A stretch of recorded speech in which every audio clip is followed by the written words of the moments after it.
Hello everyone. Do you have the basic border dies? This is one I don't use very often, but I'm going to show you today how to make a cute card, fall card at that, using these dies.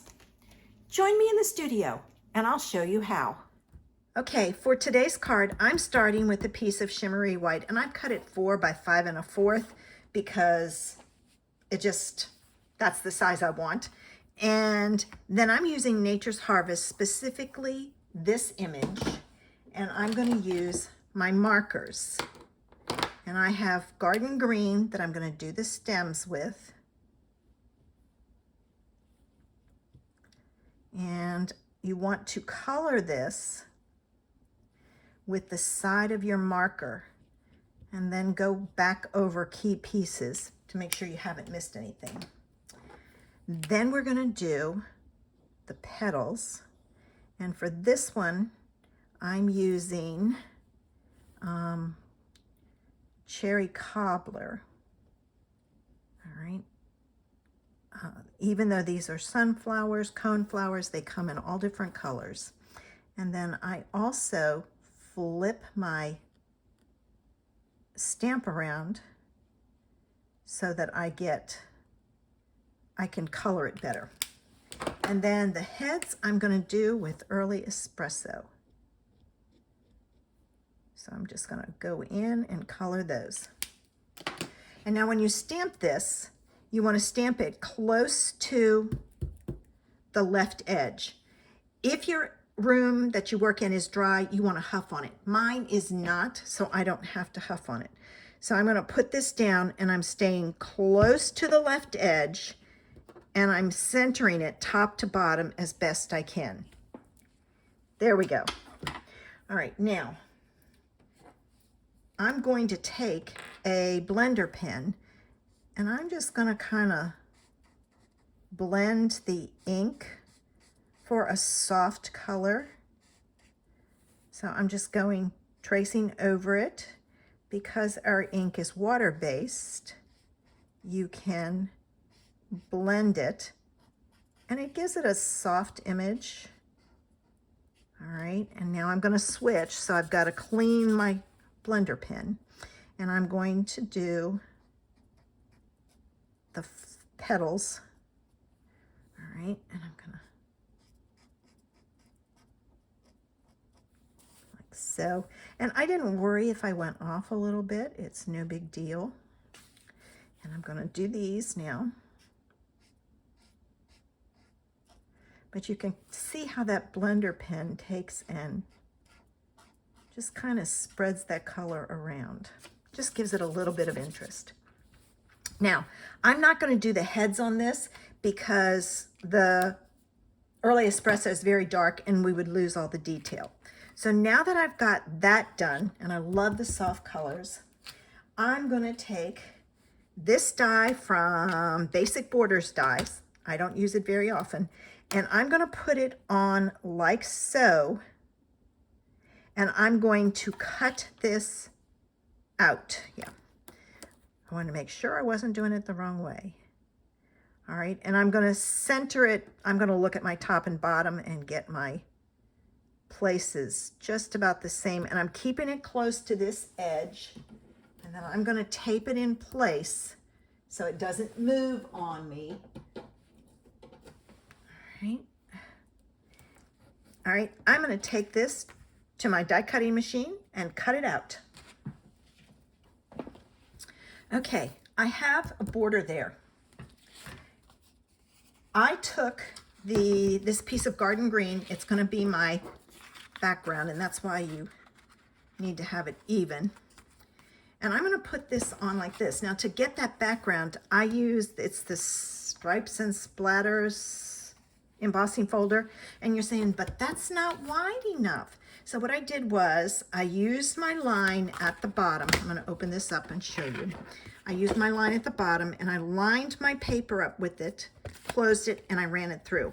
That embossed this side, but this side wasn't. So then I took, and this is the key, and I used the same piece at the bottom. All right, and I put it back through The key here is make sure, this is a little too big, so shove it over if you need to. Just make sure that this width is not wider than your machine, or you will have a crumbled up mess. So there's my background. And now it's time to put my card together. And I'm going to take my bone folder, give me a crisp fold, and then this is going to go on like this. And now because this is embossed, I use my double-sided tape. Oops, I got a piece that I didn't use. I thought that was the beginning and it wasn't. And I use the double-sided tape on mine because I want to make sure that that it's stuck down. You have valleys and plateaus, and I have found that no matter what I use, it doesn't stay stuck down other than double-sided tape, because it doesn't release. It doesn't matter if there's valleys and plateaus. The valleys still have the tape going across it to hold it in place. So I have success with that. All right, so I'm going to cut that. All right, I'll stick my little tiny piece back on here. I'll use it for something. All right, now I've got that all down. I'm burnishing my ends, and you need to make sure you burnish your ends, because if you don't, what'll happen is when you pull this up, you'll pull the tape up and you run the risk of pulling your paper with it. So what I do is I burnish my ends real good, and then I use my pokey tool to get it started. And sometimes, you know, you get it started and then you can pick up the ends. So I just take my time and get it started, and then I'm good. All right, and then this is going to go down on here. I think I'm going to put it this way. I looked at it and it looked upside down the other way. I know you're saying, but it's stripes. How can it be upside down? I don't know. It's just me. All right, now this goes on next, and I have a choice. I can put it down like that, or I can put a color behind it. So let me see if I pull in Cherry Cobbler, if I like that look or not. And all I'm going to do is this. I'm just going to put this behind it. You know what? I'm thinking I'm going to use a panel behind it. So sometimes that happens. I'm going to get a panel that's 4 by 5 1/4. Again, I don't necessarily need that size, but that's what I'm going to use. All right. And I'm going to use my die again. Okay. And I'm going to put this the whole way.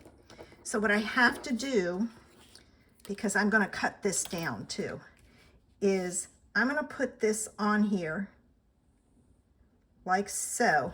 I'm going to keep it straight. All right. In fact, you know what I'm going to do? I'm going to do this edge because it'll make it easier to trim. So I'm going to line up my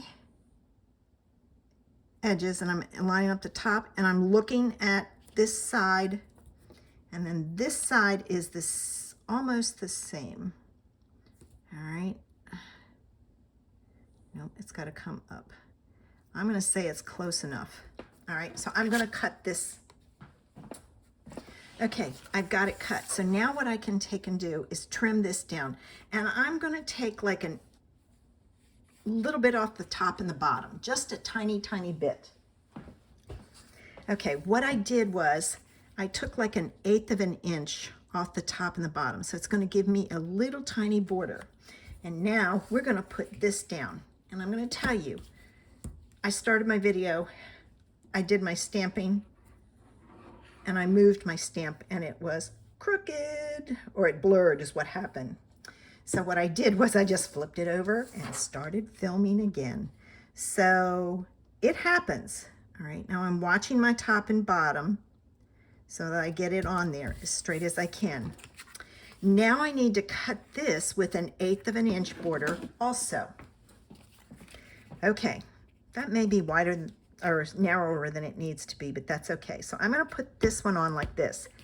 Since this is embossed, I'm going back to my double-sided tape, and I'm going to use my double-sided tape, and I am going to go around the decorative edge, for lack of a better term, on this because I want to make sure it's stuck down. So I'm going to do that. All right. And I do have a tendency to do the whole way around.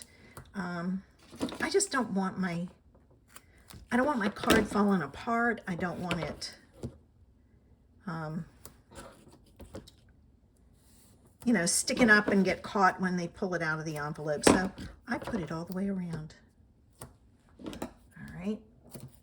So there's that. Now I've got to burnish my ends. And I burnish both ends because I never know which end I'm going to pick up. All right.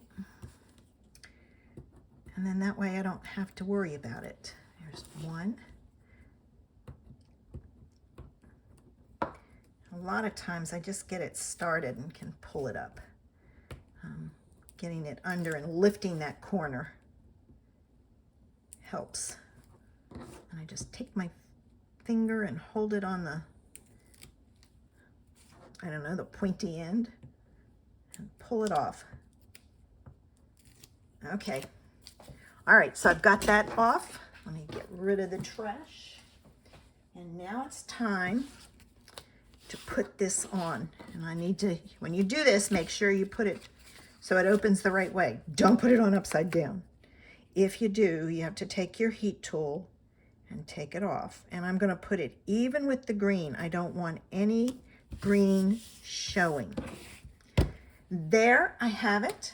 And then to finish it off, I'm going to use some brushed metallic adhesive back gems. And I haven't decided if I want the gold or the copper. Ooh, I want the gold. So I'm going to take and I'm going to add some gems. And I'm going to go down here and add some here also. And there's the card. Now, I did not put a sentiment on there, but I left space here or here for it. I don't put a sentiment on my cards until I know how I'm going to use them, and then I'll put the sentiment on. I hope you like this idea. So, did you like today's idea? When you make your card, don't forget to do the inside in the envelope. That gives everybody a chance for some pretty cards. Kind of lets them know what's coming. I hope you have a great weekend and that you'll be back next Friday to join me for another idea. Bye.